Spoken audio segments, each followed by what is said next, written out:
Hello, Tammy Peterson, and welcome to Parallax Podcast. That's our channel here.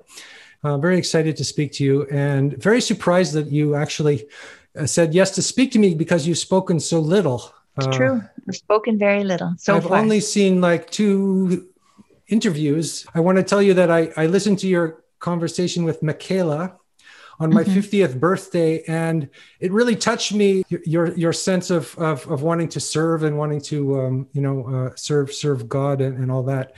And I've also listened to your podcast from Kurt Jemigol, and he answered many of the questions I wanted to ask you already. But I remember my first question to you is you said in that podcast that you made a deal with God. So I want to hear about your deal with God. Well, thanks for inviting me. It's good to be here.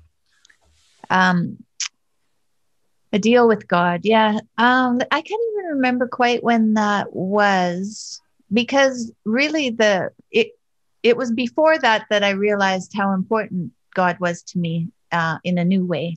It was, the day I got the prognosis for my cancer, and I was told I had 11 months to live, was the day that I saw things differently. And so that was the pivotal day, I think, that God came in and knocked on my door, and I looked at him, and it made a difference, because all of a sudden I realized that I wasn't in this game for myself. And I had never really fully realized that before. I had tried to be present with my family and to do service for, I was a massage therapist, my clients, I did service, but not as specifically as this. This was more giving up myself. I had never really given up, right? I was still full of self-will at that point. But at that point, I realized that my plans weren't working. My plans hadn't worked. They didn't work. I was going to die. And so that, was the moment. And then I think it was further along when I was in the hospital and going probably for my surgery. So really, it was probably only a week or two after that I made a deal. I prayed to him and I said, if you let me live, I'll share. When anyone asks me, I won't hold back. And I have always been quite private and not comfortable saying what I had to say for whatever reason that was. So does that mean that now you feel like you have something to say? Like I had this image of, let's say, before when Jordan was very famous, that you being sort of the power behind that in some sense, or keeping that going from behind, like the power behind the throne is the mythological motive. And then now you seem like you want to step outside of behind the throne and I could say be a queen, which is kind of silly, but just actually speak out and that you might have something really important to say right now to people. Well, during our tour, I was working as his strategic planner for each day. So I made every day go smoothly. And at first it was kind of bumpy. So I had to figure out how many interviews he could do without being exhausted, and how much sleep he needed to give a good lecture, and what time of day the interviews should be so that his mind was clear for the lectures, and still be still help people who want to talk to him as much as I could. I didn't want to close him off from people, but I wanted to make it go well. And I wanted him to be confident. So I had to, make sure that he he had his food and his sleep and no stress about anything during the day, so that when he got there, there was nothing on his mind but what he was going to say. So that's what I did. But at the same time, other than that, I was just there, and I thought, what am I doing here? So I asked myself that probably for the whole year. What am I doing here? I mean, I know I'm being helpful, and that's good. And I get to fly around the world, and that's fun. But what am I doing here? I guess there's and a I difference. never did answer that. Hmm. I never answered it. I just kept asking, what am I doing here? Yeah, I guess there's a difference between serving your husband, like, and as you know, helping your one person, and then serving the divine, or that kind of motivation. Yeah. When I was in my 20s, I had a dream. I had a dream that I was putting on my grandmother's shoes, and they were too small. And my grandmother, who I really loved, my father's mom, she was a wonderful, very generous person. At her funeral, all the grandkids came and said they were all her favorites. That's what she was like. Everybody thought they were her favorite. Mm-hmm. But she really did stay home. And that's what she did. She served her family. And I took that dream to mean that although I was going to serve my family, that wasn't going to be my only destiny. Yeah. Yeah. I was reading Marie von Franz, one of Jung's students, and she spoke a lot about individuation for women.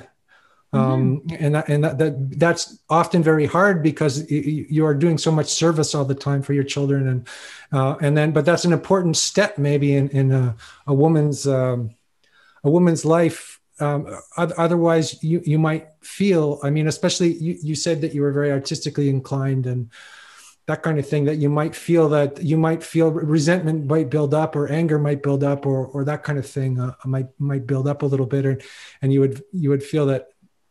I don't know. I'm putting words in your mouth. Does that make sense to you? And where you're at right now? It can happen that way. It definitely can happen that way, and it did in part happen that way for me. It was complicated. My daughter was very ill, right, when she was young, and so that in itself was enough of a responsibility that I left myself behind.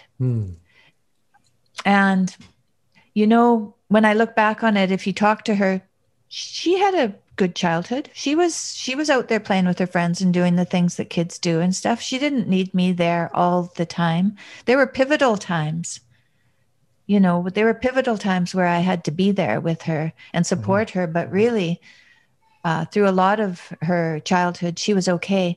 And the other thing I did was I was a massage therapist. And then I left, I was like an artist, a massage therapist, an artist, a massage therapist. I kind of wove those two things through my life. And she had been quite ill, and then we got her medication, then she was better. And I thought, and then, yeah, she was better. And I had been in art school and I had done really well and had a really good time. I lost a baby. I lost my third baby, but I was in my late 30s. So that was going to be my last baby. And with Michaela getting so ill and then also losing a baby, kind of took the stuffing out of me. And I decided to do something safer, which was to get my massage therapy license instead of going forward in this artistic manner that I had been going before. And so I took, I liked getting my license in massage. I liked the people that I worked with. They were usually artists, actors. They were similar, very open-minded people, just like me. And so I really enjoyed it and thought maybe this is a good place for me. And as Michaela got older and then got very sick again, my massage capabilities became very important. I used to do I put my table at the end of her bed and massaged her to make her comfortable enough to sleep at night when she didn't have any, when she had no cartilage in her hip. She couldn't lay down. She couldn't stand up. She was just in pain all the time. Right. So it was good, but I was always wondering why am I not doing any art? This was always so important to me. I always carried a sketchbook.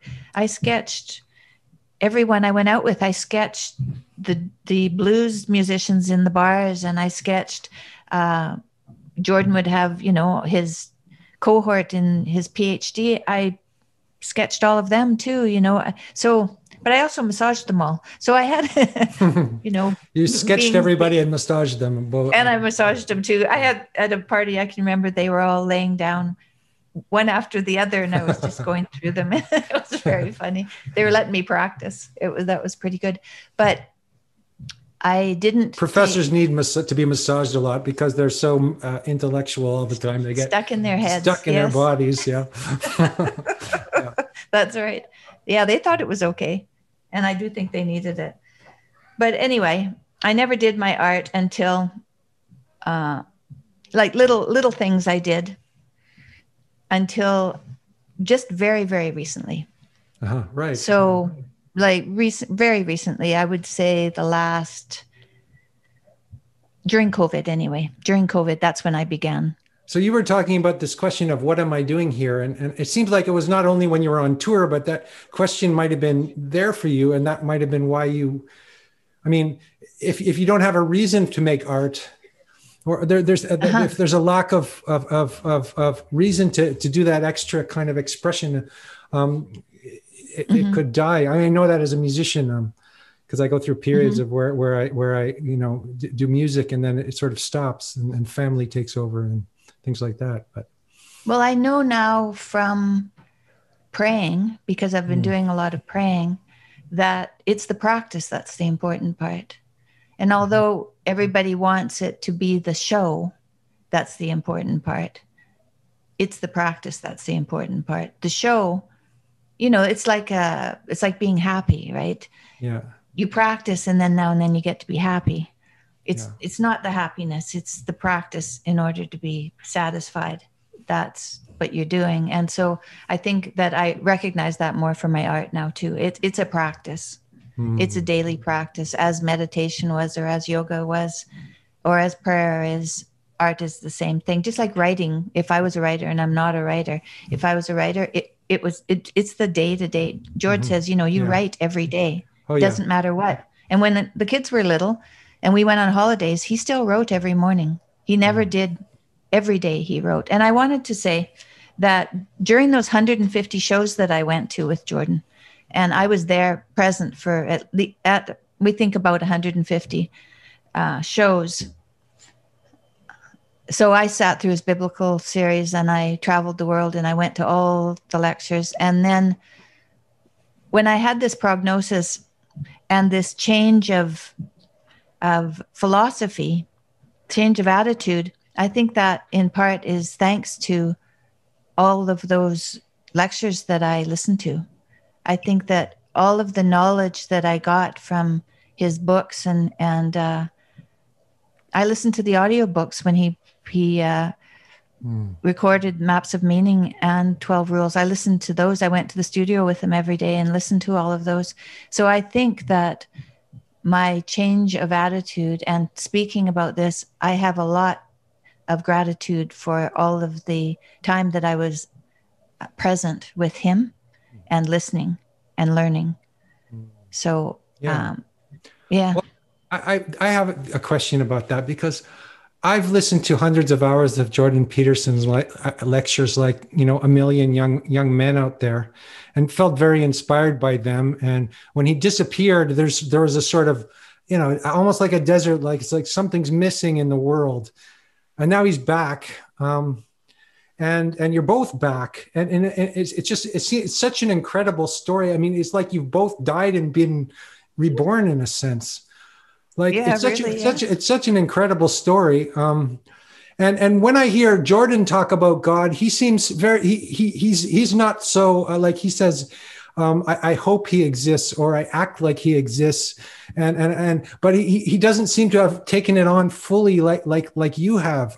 Do I have that wrong, or? Well, I don't know. I think he just may not quite have access to it the way I have access to it, and I hope. Well, but he gives a lot of people access to that, it seems to me. Yeah. Or he's brought a lot of people there, in one way or another, in small ways, and maybe in your experience, large ways. But it almost seems like I almost feel like I want that for him as well, or something. Oh, sure, yeah, that would be that would be good. But I'm sure that his tremendous focus that he put into his work in this way had something to do with his yearning for a relationship. I'm guessing, but I'm yearning for a relationship with God that was never easy for him. And so he, looked everywhere for it to make sense of life. And he gave that to everyone now, many, many different ways to look at it and to find the divine. Yeah, because you were sitting in the hospital and this woman came next to you and offered you the Hail Mary prayer, and you said, "Why not?" That's different than this Herculean struggle your husband seems to have with God, or you're just like, "Why not?" I mean, I know you've been through your struggle as well, but by then, though, although it was quite a struggle, I spent a lot of time just being grateful that my family was around me, that I was in a hospital, that people were trying. They didn't know what to do, but they were trying. And I don't know. It's very strange because I really feel like the illness that I went through was a learning experience for sure. It was my learning experience. I've had trials before, but this trial was profound. And I think learning experience is not strong enough a way of putting what you've been through. I mean, you came very close to death, right? And you came back. I mean, you describe it yourself as a death and rebirth experience, right? I mean, that's what you said. Yeah, it was, well, when I had surgery, the surgery went well. I was relieved, and I thought I would probably live at that point. So from then on, it was more a matter of how much I was going to suffer in my life from then on. Because I was in quite an uncomfortable position to have tubes coming out of me for my body fluids, and having that maybe be the way I was going to live. So although, I think my attitude changed like a life and death experience, but you myself. You also spoke about how your healing process was an imaginal kind of thing. Like, it wasn't just that the doctors healed you, but there was some spiritual process going on that you were working with this whole time. Like, you talked about white light and gold light and that kind of thing. And it seems like that kind of an experience is something that people in the modern world, or people who don't have access to that, are impoverished, because they think of the body as just this machine that you try to fix, but there's obviously more going on there. I think that there is. For instance, this morning I was doing yoga and I was meditating at the end of it. Oh no, it was a little mindful meditation that I did this morning for 15 minutes. And I was told to breathe in and to focus on one part of my body. And I have some nerve pain in my left foot that's was caused by the trauma that my body went through, and it's never reconciled. So I put my focus there, and I could make my foot hot. I could pay attention to my foot, and it really became the most present thing. And I'm hoping that if I do that every day, that it'll heal. Yeah. That's what I'm hoping. So we'll see. I think that sort of experience has become educated out of people. I remember when I was a kid, I used to get these incredible headaches at school, and I could make them go away by dissolving them in gold and things like that. Like, sort of experiences that, and that just came to me. Like, I wasn't taught it by anything, but I think we're capable of so much more in our minds than we actually think. Well, the whole mindful meditation, the idea that to be present with your breath gives you a space, a little bit of space to be with God, because as many people have said, that God is in the space between words and in the breath. It's not what we say, it's the moment between what we say. That's where God is. Yeah. That's why we have to be quiet for, even 2 minutes a day is really, really important, to be quiet and to listen. and not be talking, because, you know, you can pray and pray and pray, but if you don't take the time to listen afterwards, then you're not going to actually experience what God has for you. Well, that's why I never was able to do church, because you'd pray and you'd sing and you'd sit on a hard bench and you'd listen to somebody give you a lot of more moral, you know, support or whatever. But I took to meditation younger because of that, because you would just sit in silence and it was sort of less dogmatic, and that seemed to be the point more than anything to me. Yes, that's true. That I never thought of that about church. Yeah, it was. They were maybe uncomfortable with silence, but which lots of people are. I know the church is also a place where you can go and be in silence, and that's an important aspect of, you know, yes. Christians are going to be angry at me probably, but for saying that, but that was no, but you can go on your own. Younger person, you know. Yes. Yes. Yeah. So I was wondering about your you know, I wanted to bring up Michaela because I was kind of shocked by the Times thing, and I think that she's been so kind of heroic. Okay, this is the word that came to my mind when I think of Michaela, trying to save her father's life, risking everything, saying no to all these stupid doctors, and standing her own ground and not taking any bullshit, and just such a brave person. And then to be insulted and called a Barbie and all those kind of things. It's a weird kind of misogyny coming from sort of the arch feminist point of view. And I was wondering about that. And then it also occurred to me that your husband talks about heroicism, you know, the heroic myth and killing the dragon and that kind of thing. I was wondering about if you agree with me that your daughter has behaved heroically, and also and maybe you too, but also is heroicism, is there a difference between female heroicism and male heroicism or is it the same thing, or is there a crossover, or you find, can we talk about female heroicism? Because we've spoken so much about male heroicism, and Jordan's spoken so much about that.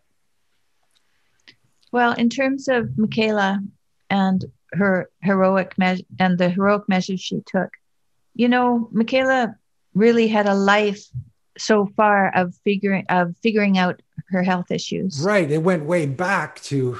Yeah. Oh, yeah. You know, ever since, I mean, when she was a little girl, she thought that she would just get better. It was like a flu that she had. We told her she had rheumatoid arthritis. So, you know, she was 8 years old. So she thought when the doctors figured out what it was and she got some pills, she'd be better. So it took her years, really, until she realized that this was something that was this was just with her. It was part of her, and it would be something to contend with. And so very, very early in her life, she had to contend with something. And I think if you meet anyone who's had to contend with pain for that much of their life, you're going to see somebody who has learned how to contend with life. And she learned how to contend with doctors. Yeah. Right. She saw many doctors. All kinds of things, don't they? I mean, doctors. Yeah. And psychiatrists tell you so many too. things, and you get so much mixed information, and. Yes, you really, really do. And she knows now you don't go to a doctor alone. You always take someone with you, because it's stressful and you might forget what they've said or forget to ask certain things. So it's really good to always have somebody be with you no matter what. And I agree with her that that's a very important thing. And also, maybe this concept of iatrogenic, disease. I have a friend named Zach Sine who says that's a plague in the society today. Doctor-caused illnesses, side effects from all these drugs that the doctors are giving, and doctors. I think it's like the third leading cause of death is medical mistakes. Right. So that is a plague in a sense. The third leading cause of death. If that many people are dying from that and are victims of that, and people have so much faith in the medical system, and maybe they don't. I don't know. I was fortunate. I had so much family around me and my sister's a palliative care nurse. Jordan's sister was a nurse. I have a pharmacist for a sister as well. So I had these people. I have a nephew who's a doctor. So I have all of these medical people in my family, and they were all working diligently to figure things out. So although Michaela ended up going to Russia, it was a real family affair, figuring out what to do and making the decisions that we made. We had no choice. When George went to Russia, he was in a hospital in Toronto, and they were just adding more and more medications to him, and he was just getting worse and worse and worse. That would have killed him. So we took him out of there. I think, he wouldn't have lasted that long. I don't think. No, he had already nearly died from it. So going down that road had not worked. It was obvious that it wasn't going to work, and there weren't any good options in North America. We knew of one doctor who was somewhere in the middle of America who deals with difficult cases. But, we would have had to take Jordan to the States, and he had already spent a whole bunch of time in Connecticut and in Florida, and you can only spend so much time in the States.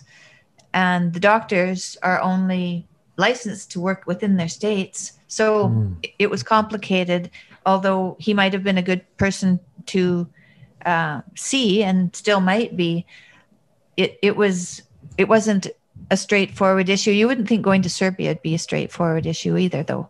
But that's just one get of on the a plane problems that and happens go. when you have money. If you have money, then all of a sudden you have way more options. So, when George went off to Russia, I was thinking, man, this is very strange. And if we hadn't had all this money, this wouldn't have happened. Right. So we can think of all the ordinary people that are suffering from this that don't have the options that you guys might have had. Yeah. Yep, that's true. Yeah, we did. We had options, but then again, some of those options might not be the right options. But now you have so many options, it's difficult to decide which are the good ones and which are the bad ones. Yeah, because I guess the human body is so complex and and the mind, yes, and the mind together, and it's not just a machine that you can just tweak. And then there's God, and then there's God who's running the show. Yeah. And then you guys seem to be impossible to understand. Both of you, and actually all three of you, Michaela and Jordan, you seem to be a recipient of miracles in a sense. Like, you should all not be here from a medical perspective. Right. No miracles. I've been having. Since my attitude has changed, I have miracles all the time. Daily miracles, little miracles, every day. Yeah. Yeah. I'm curious to ask you, but I wonder if that's an indiscreet question, if you can give me some examples of some miracles that have happened. Of miracles? Let me see if I can think of a miracle. Well, they're simply this. So I've always been an independent person and made my own decisions and lived by them.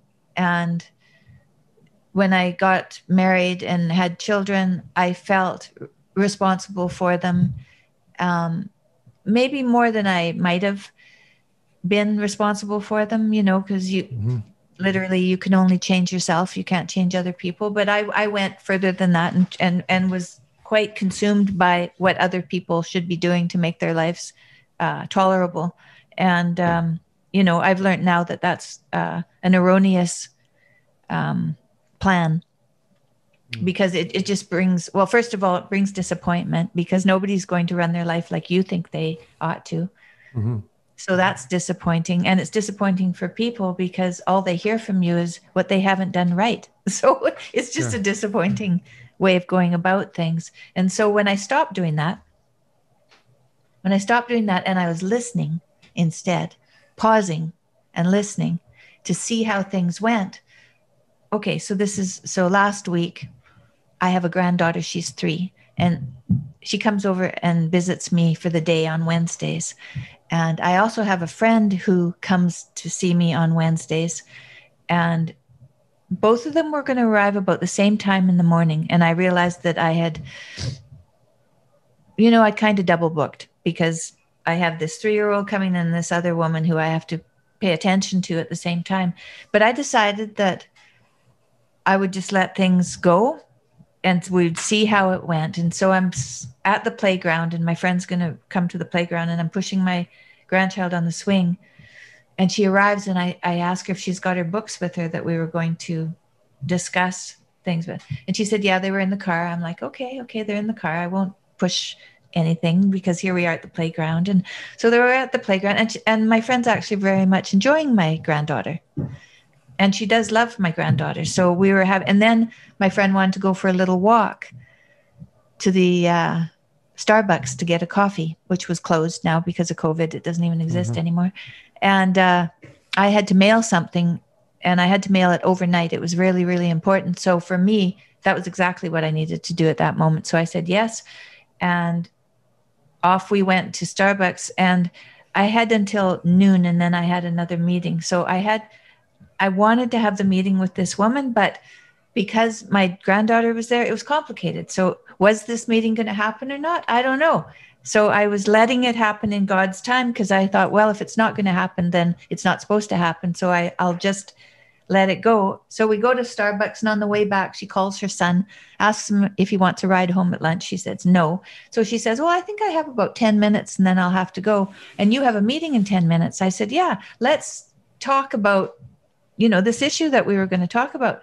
We talked about it for 10 minutes. It was exactly what we needed to talk about. There wasn't any more than that was necessary, or maybe even,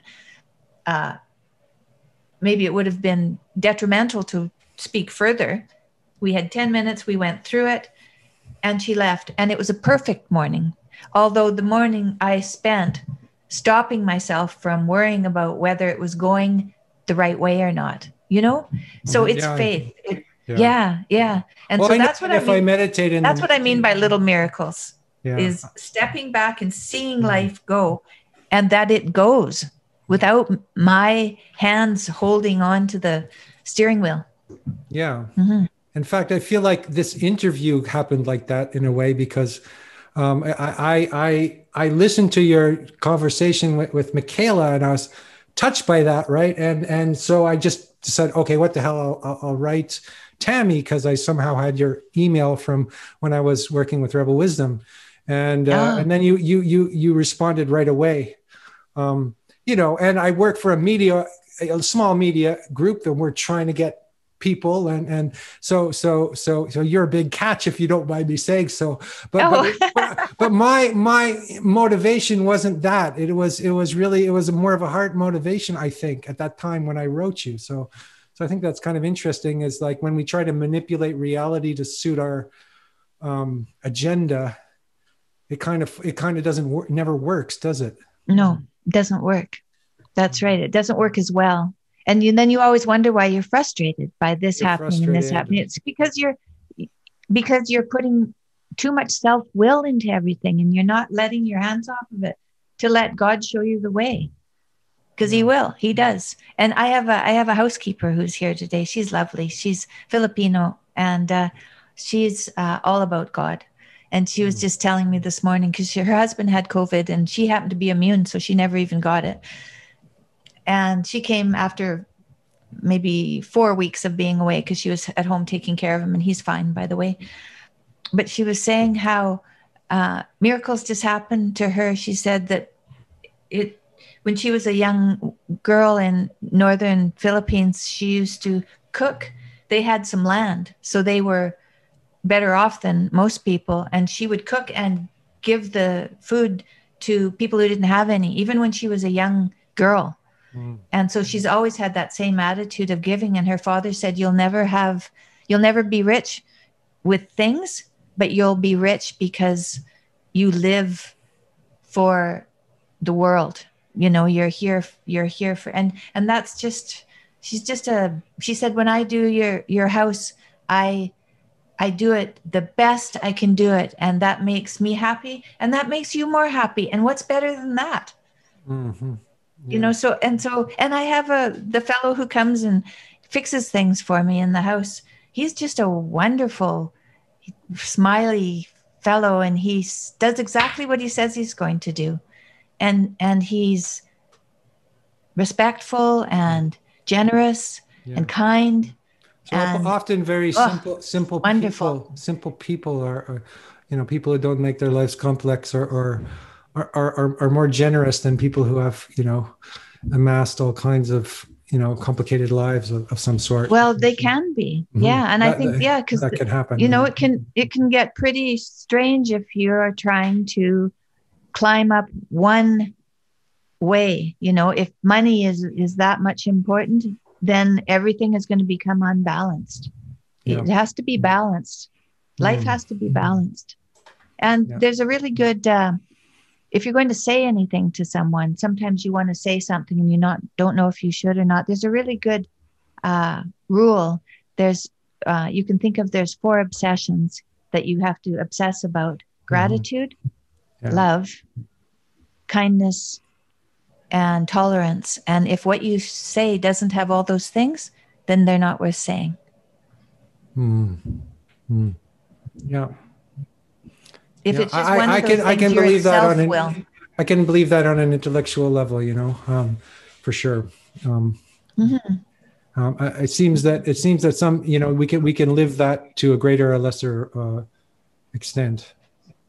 Yes, and I feel like when I start my day, I start it with God as soon as I wake up, and I do all my prayer and my meditation and sometimes yoga, and try to prepare myself for the day ahead, to stay with God as much as I can, and hope that when I come to the evening and I review whether I've been, dishonest or treated anyone badly or anything, that I can get to the end of the day and have not done anything like that. I hope that I haven't. But if I have, then, it's time to make amends for anything that I've done, so that the next day I can get up and start again. How do you do that? How do you make amends for it? Well, first of all, for all of our little,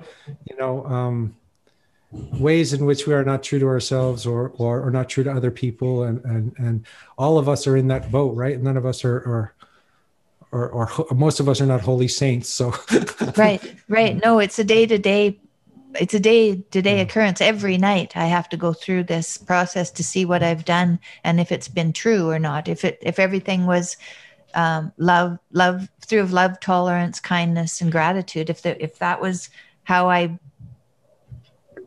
conducted my day, then I can go to sleep with no trouble. But if I didn't, if there's something that I didn't do, then I have to recognize it before I go to sleep. And if it's not too late, I could share it with someone, just to get it straight in my head. Really, to get it straight, it's good to share with someone, because we're not supposed to live alone, right? We're supposed to be with one another. It keeps our heads straight. There's a sense of confession in what you're saying as well, right? Yeah, maybe not a formal church sense of confession, but just actually admitting or seeing it or observing it and then sharing with somebody else. And an immediate confession. You want every day to confess before you go to sleep. Yeah. Mm-hmm. And then because if you don't do it right away, then it festers and becomes a monster, as your husband would probably say. Yeah, well, it wakes you up at 4 a.m. and you think, oh my God, what did I do? It wakes you up. Your conscience wakes you up. It says, hey, there's something here that you didn't attend to before you went to sleep. Yeah. Mm-hmm. You have to attend to that. And that's why people wake up in the middle of the night with worries. Yeah.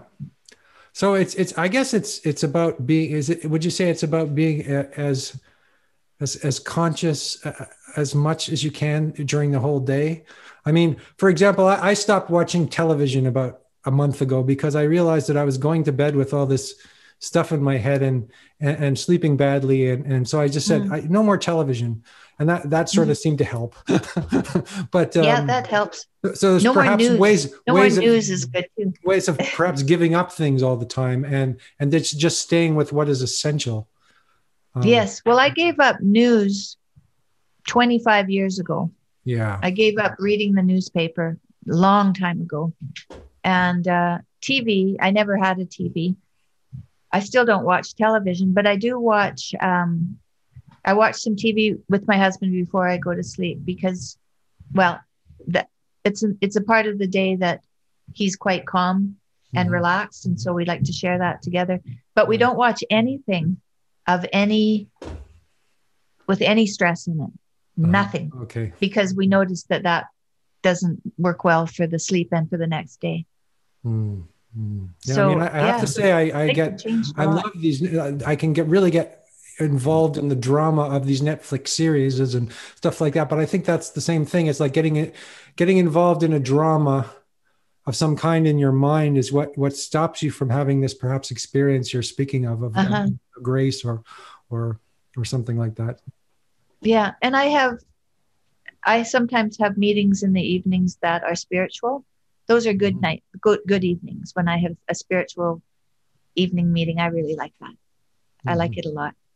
Oh yeah, if I can find God in the room, that's great. And God comes right in on Zoom, which is pretty remarkable. Yes, indeed.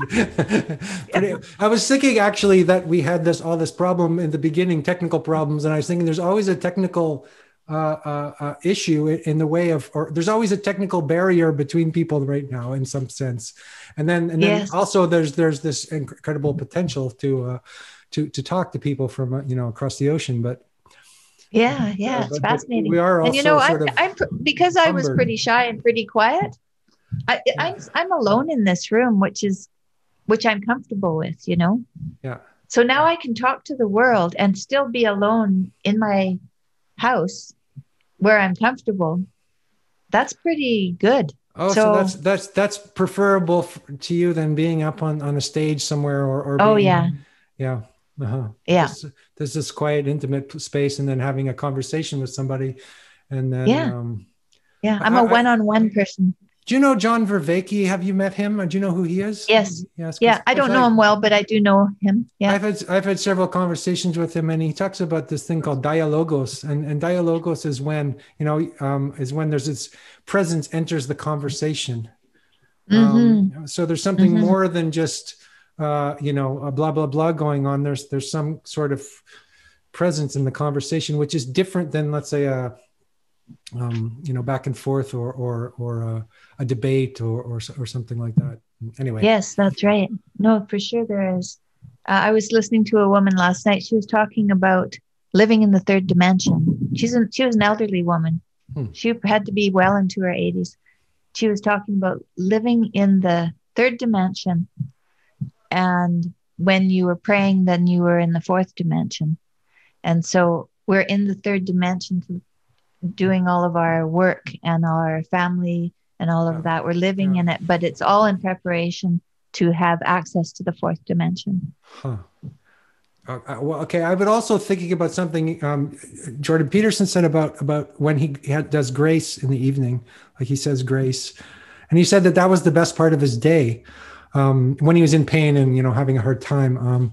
I think that's very interesting, because I think when I do meditation practice and my, practices that I do, I think that's the best part of my day too. On the other hand, there's all this resistance to do that at the same time. So it's not like I'm there yet that it would be where I would want to live. But I guess that's what it's a work, right? It's daily work. Well, I also do it if I have to have a blood test or I have to have a scan of some sort, which I have to have now and then, just because they aren't sure that I'm healthy yet or not, although I'm pretty healthy. I pray in the scanner, I pray while they're doing the blood work. I pray when I'm getting needles of any kind or anything. I pray, and then those things aren't as horrible. It's just not as horrible. It's much. That's a new thing for you, or is that something you've been doing all your life? No, it's not something I've been doing all my life. It's since I started praying the rosary. And that's the Hail Mary prayer. Yeah. And I learned all of that, so I know it. There's the Apostles' Creed at the beginning that's quite long, where you say that you believe in God and go through that before you pray, and then afterwards, there's another prayer. Hail, Holy Queen. So this is more to Mary at the end. So you're praying to God in the beginning, and then you pray to Mary at the end. And I've got it pretty much all memorized now, so that if I'm anywhere, I can pray. I can pray anywhere because I have it. But it's best if I pray out loud, because I don't remember the words unless I pray out loud. And that's probably has something to do with chanting, chanting in meditation. and I how guess when you speak, it makes it present real. It brings it into, makes it real. makes it real on some level. Yeah. And my memory about it is much better if I can hear it. It's different if I think it than if I hear it. So it seems there's something more real about it if I can hear it. And that's why grace, you say it out loud, you know, you hold hands. It's a ritual that brings that fourth dimension into reality, into the third dimension. Yeah. I like that. That's cool idea. I like that. I like that. Yeah. Yeah. That's great. I think a lot of people will think that's very wacky, but I think there's a truth to that. I think there's a truth to that because we don't understand God. We don't understand our spirituality. It's not of this. We can't see it. It's not here. And so it's got to be a different dimension. Yeah. That we have access to, but we have to be really quiet and we have to be really careful.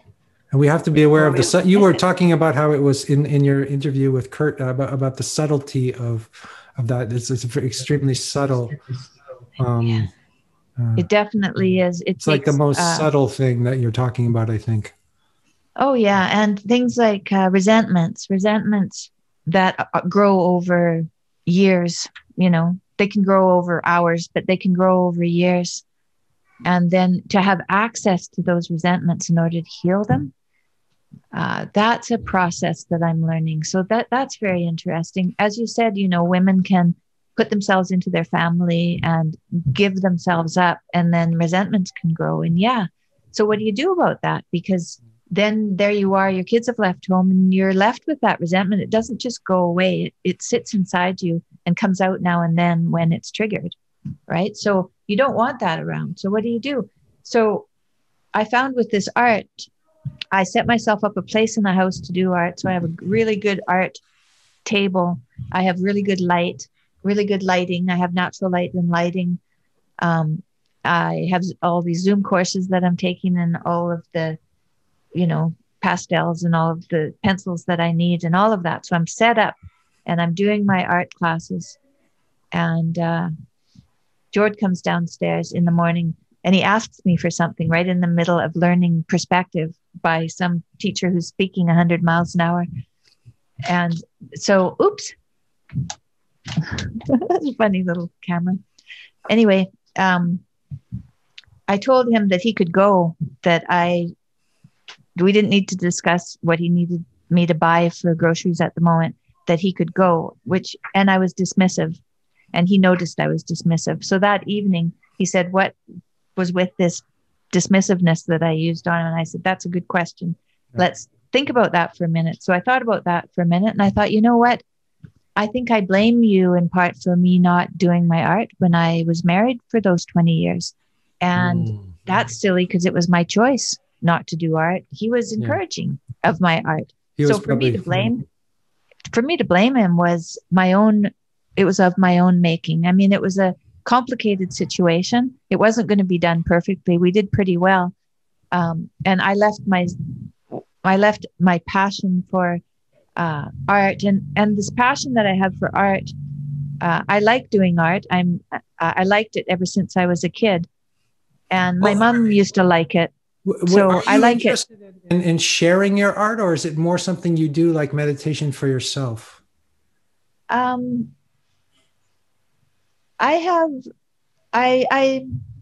doing because it for myself right now. You're sharing your voice now. You're starting to speak up to people and things like that. Well, I'm going to put it on Instagram, I think.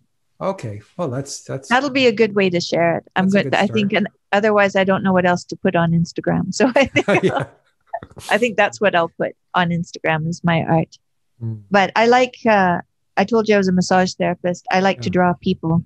I like life drawing and I like landscape too. I like lots of different things. I like abstract art. I like lots of different things, but what I'm doing right now is mostly landscape, portrait, life drawing, and we're working with the vaults from the museum and drawing from masters and stuff. So it's really super fun, and it depends on the teacher. Some of them They're from, I think, probably the Ontario College of Art and Design, and they're teaching online. And so I have access to. Oh, wow. Geez. Yeah. Yes, it's really I think the wonderful. education system is moving online. I'm a teacher and I teach online now. It's like Oh, you everything is do, huh? moving online. Yeah. Yeah. And how do you like it? How do you like Well, it? Are for you me, getting used to let's it? say I'm in a little village we just moved out here outside of France called Fontainebleau, and we have a garden, and I have two kids, and my wife's here, and so I don't have to take the train to Paris, which is like an hour each way, Yeah. so actually I do like it. Yeah, I mean Do you it teach in gives me French? a lot of time to.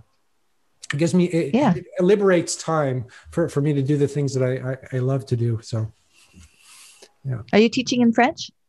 I'm teaching in English, actually. Yeah, I'm an English teacher. So I teach at like Science Po. I teach these media classes and these Oh, sort of okay. civilization classes. You know, because Well, that's handy.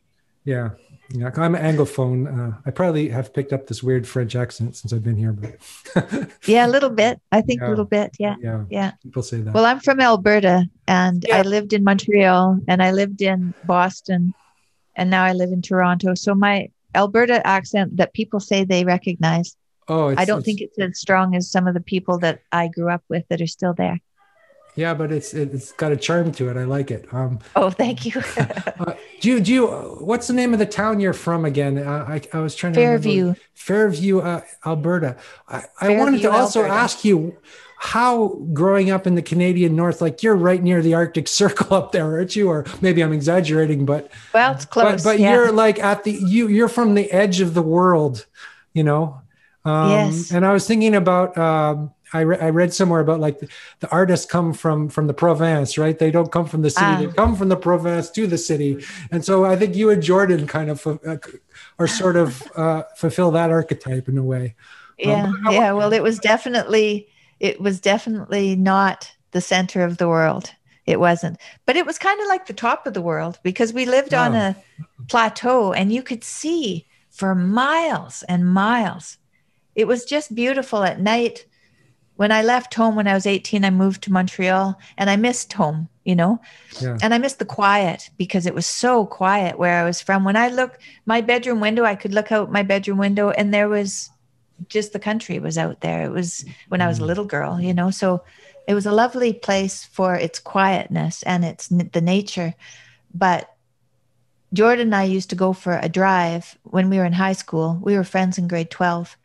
And we would go drink some beer and we would go drive west of town and park on the hill, and you could see 50 miles away. You could see a string of lights of the neighboring little town of 2,000 people, but the stars would be there, and then you could see strings of lights, and that was the horizon. And those towns were 50 miles away. It was beautiful. When we moved to Boston and we went to the ocean all the time, it kind of reminded me of the prairie because you can see so far when you It's look that out into vast the ocean. feeling, that vast open panoramic. Yeah. That yeah. Yeah. Yeah. I mean, And I Canada's have a like, cottage now. I have a cottage now north of Toronto, about oh, 3 hours. And when I first went up there, is it in I Muskoka? took George. Muskoka, yeah. Oh, wait. It's in Muskoka. This is where this is where our family cottage was. Lake Rosso in Muskoka. Oh, Lake Rosso. I know Yeah. Lake Rosso. We Yeah. sold it in 1999, but we had this island there. Yeah. Uh-huh. My sister, her husband, his family have an island on Lake Rosso. Maybe it's my old island. Who knows? Well, they've had it a long time, I think. I think. Okay. Yeah, it has 2 big houses on it. And my sister swims around it every morning. Oh, yeah. But when I went up there, if you go outside at night, it's so dark, that you can put your hand up to touch the person in front of you and you can't see where they are. It's so dark. It's just like molasses black, pitch black. And that's where we grew up. So I took Jord up to Muskoka and I took him out in the middle, 9 o'clock at night, 10 o'clock at night. And we were standing outside and I said, remember this, because this is where we grew up. We spent the evenings together when we were like 8, 9, 10 years old, looking at the northern lights and playing tag outside and, just being kids. But it gets pitch black there. I mean, in the summer, it's still, you can take a picture at midnight, so it doesn't get dark. But in the winter, it's dark all the time. I went to school in the dark and I came home in the dark. It was dark. But I missed that darkness. And when you go out into the country and there's no city lights and there's no street lights, that's great. Yeah. There's something great about that. Oh, I agree with you. Yeah. The only time that we have that here is when at 3 a.m. they turn off the lights. So sometimes I wake up at 3 a.m. and go, because there's a big forest around me, and just walk outside to get this primordial darkness. Yes. Yeah. I studied astronomy in Montreal, and I went home to northern Alberta, and I looked up at the sky, and it was completely different. It was the first time that I realized how far I had moved and then come back, because all the constellations had moved from the horizon up to the from when you were a child, you mean? The constellations? No, from Montreal. Yeah. From Montreal to northern Alberta. So Montreal, if you go across, is kind of like northern California. Yeah. And where I'm from, if you go across, is like Labrador. So way, way up north. Right. And the whole celestial sphere is different. And that was very apparent after I'd studied it and then moved back home. Because I think God is outside. You said that before. God is outside. That should be a slogan or a T-shirt or a meme, I think. I heard you say that, and I thought, oh, God is outside. That's a good meme. Yeah. So God's inside, but he's also outside. Yeah, because normally we say God is inside, don't we? It's kind of a cliche, right? Oh, look inside yourself and all that. That's right. No, whenever I'm pondering something, I can go for a walk, and the wind and the trees, and just being outside is very contemplative. It's a good place to be. And now Jordan's walking. He walks 3 hours a day, at least 3 hours a day. And he was brought to that because he has to. It makes him feel calmer, but he never would have walked before. He didn't have time. He was always working, but now he gets to walk. And so in a way, even though it's happened to him and he's not well, I think that that's a gift that he can walk. That's a real good gift. 3 hours of walking is I remember the filmmaker Werner Herzog says the only way you can really see the world is by walking. It's true. Long distances or something like that. Like he walked all the way. He walked all the way from Germany to Paris to meet this filmmaker, and he did.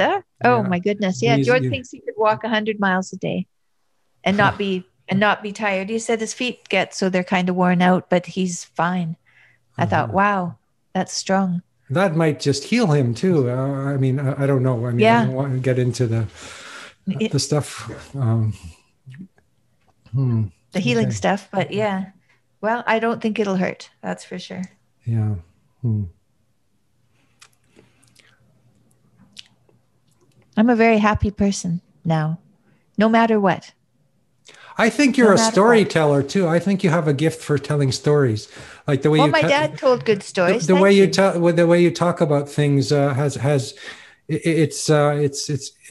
seems to have a narrative that you can follow, and you want to go there. And oh, that's good. Oh, thank you. That's good to know.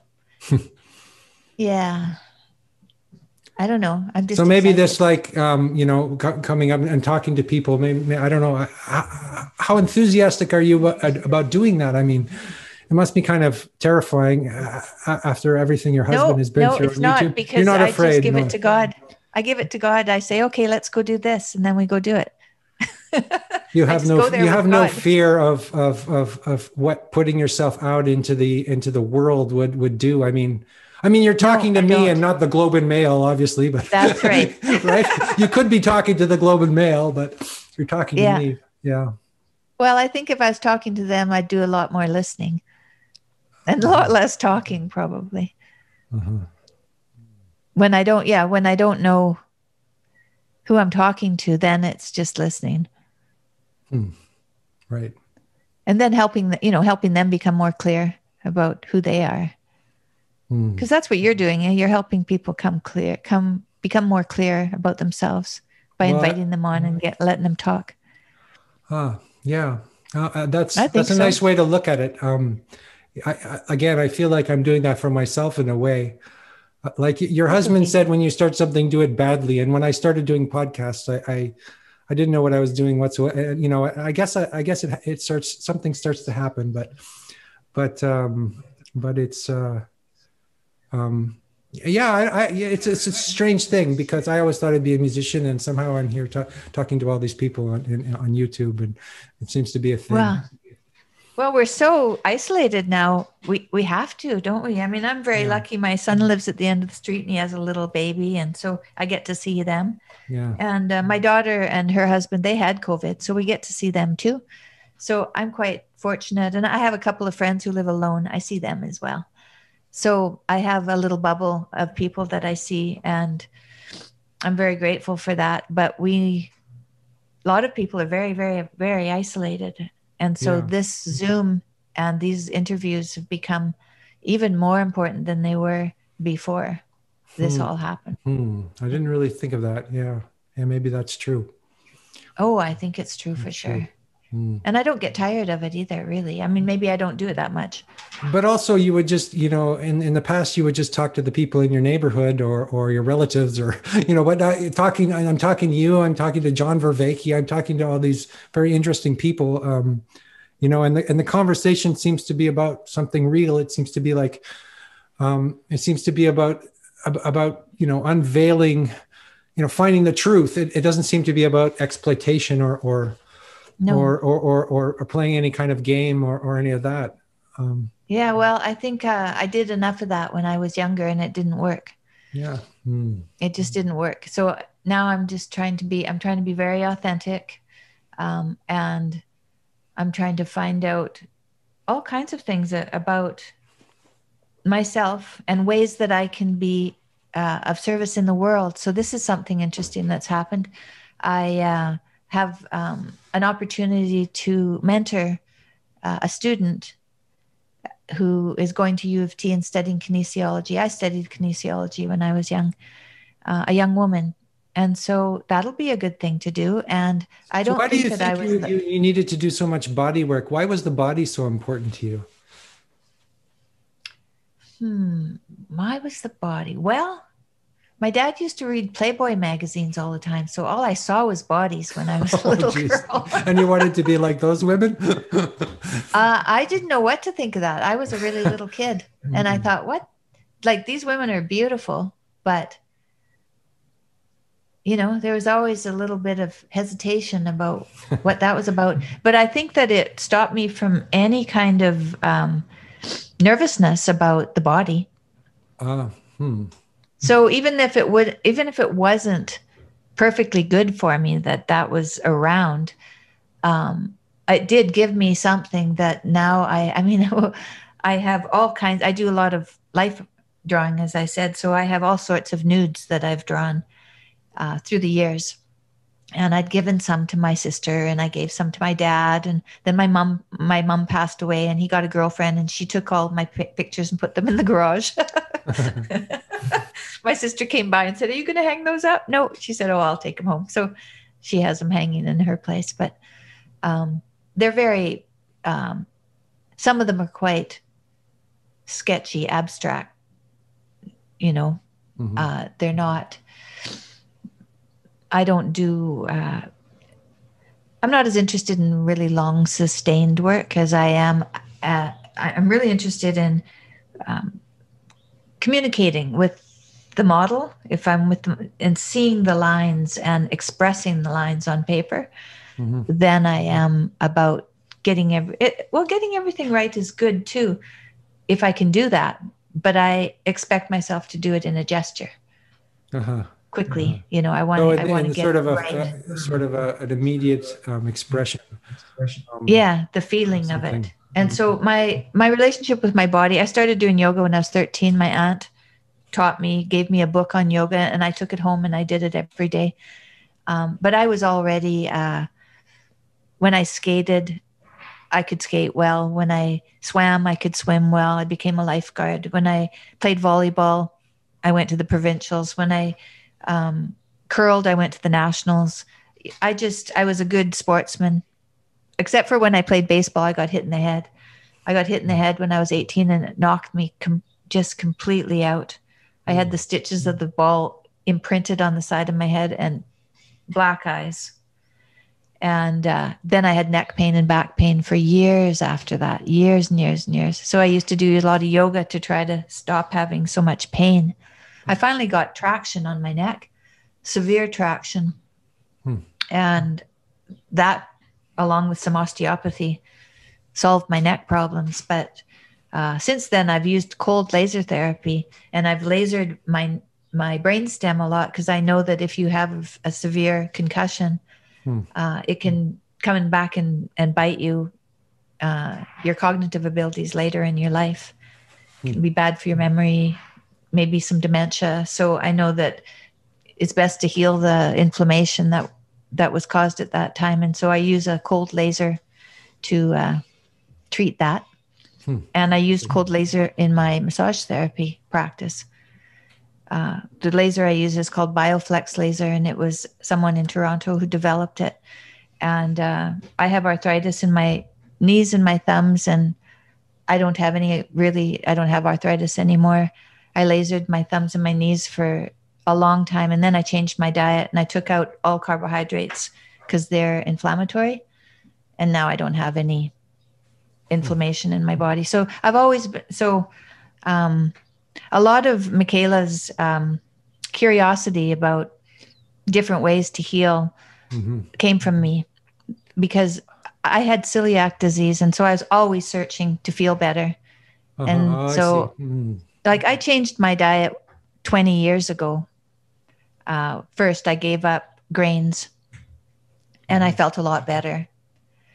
And so by the time Mick was changing her diet, I had already given up half the foods that were available by then. And so when she decided to give up the rest of the foods, I only had to go halfway. I'd already given up most of them. Okay. It wasn't that much to give up anymore. But it's kind of funny because I eat lamb. Yeah. I eat lamb and I drink water. And that's my diet. It's lamb. It's not beef. No, I ate beef for a long time, but my digestion was never good. So now I eat lamb and it's much better. So I don't know what it is about beef fat, but I have. I was wondering if it's because you were so far north that you have an Eskimo. I think I have an Eskimo. You have Eskimo diet. blood or something in you. Yeah, that must be it. That must be it. Well, my housekeeper today was saying in the north of the Philippines they eat rice and they grow rice. Yeah. In the south of the Philippines they don't eat rice at all, and if they do, they have stomach aches. Oh, interesting. Isn't that interesting? So it's it might be a northern thing in some sense. I know I've met a bunch of Tibetans and they didn't eat vegetables; they just eat meat. And you would think that they were like Tibetan Buddhists; they would just eat, vegetarian stuff, but all they would eat would be like these meat dumplings or something. Is that right? Yeah. True. Well, it's they think, and if you look back at animals, the ones that could eat meat, they were pretty high up on the scale of successful animals. Yeah. And so it's possible that, eating meat is a privilege in a way, because wow, you have to kill animals to get your meat. That's quite an undertaking and quite a sacrifice. So who's going to get that? The king is going to get it, right? The queen is going to get that, but the people who are living in the village aren't going to get that. Yeah, they're eating lentils and potatoes. Yeah. Right. Interesting. That's kind of how I see it anyway. I think that it's possibly the best way to eat, but it's a very difficult and costly in many ways way to eat.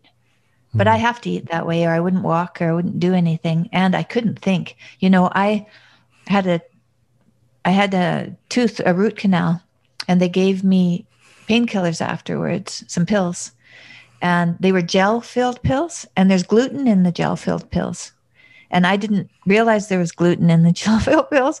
So I was driving my car, and I won't tell you the whole story, but I got lost I got lost. I couldn't find my way. And this is in a part of the city that I knew very, very well. I couldn't even see what was in front of me, you know. And I got home and I said to my daughter that I felt drunk.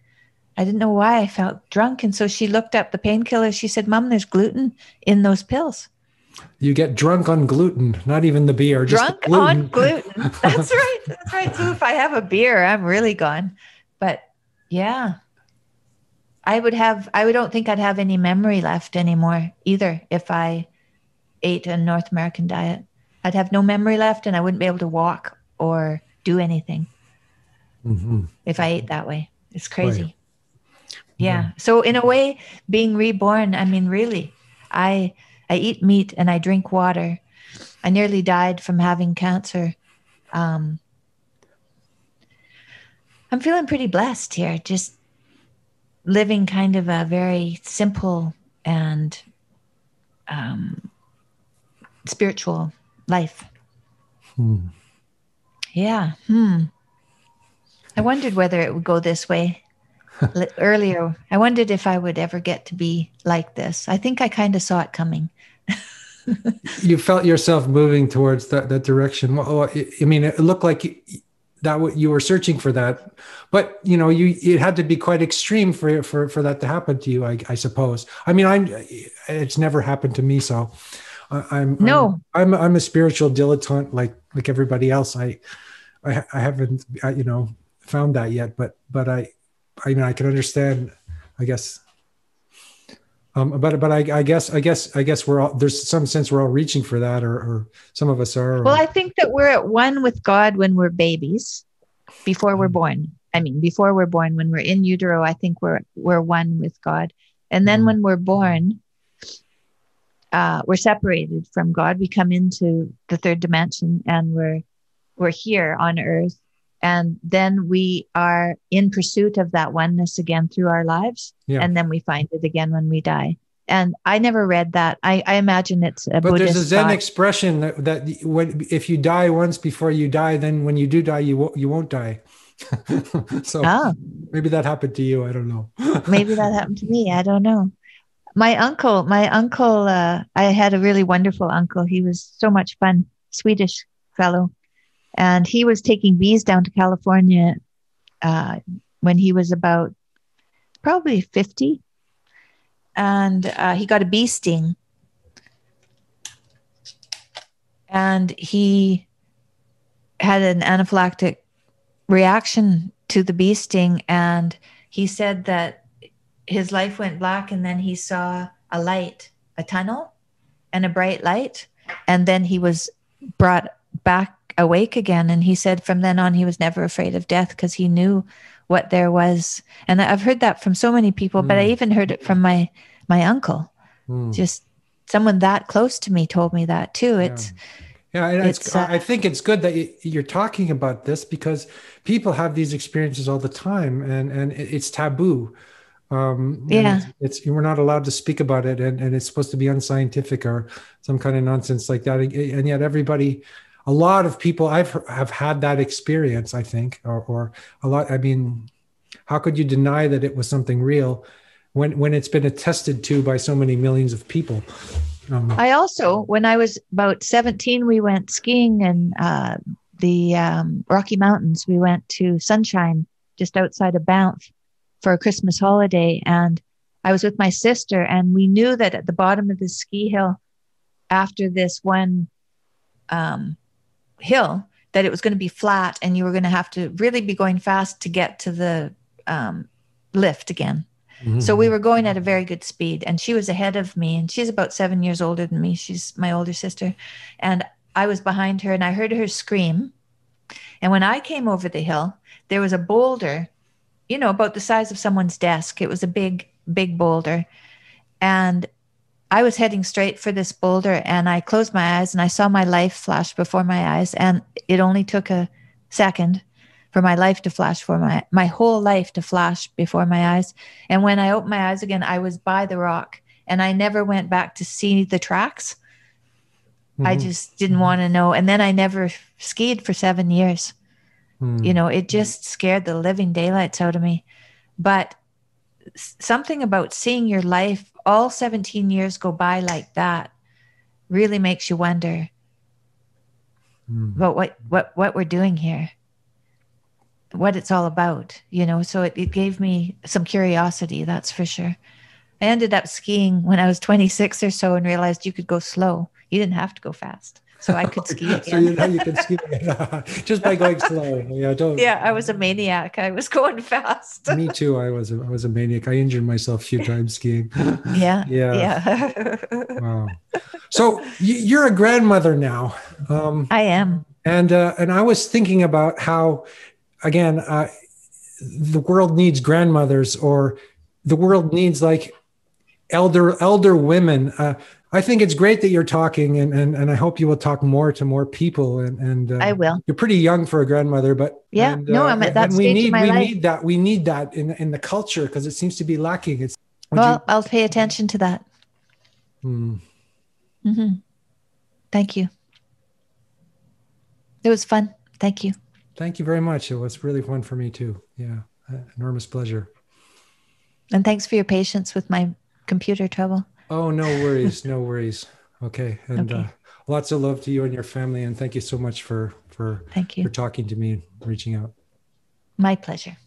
Bye-bye. Bye-bye. Bye-bye.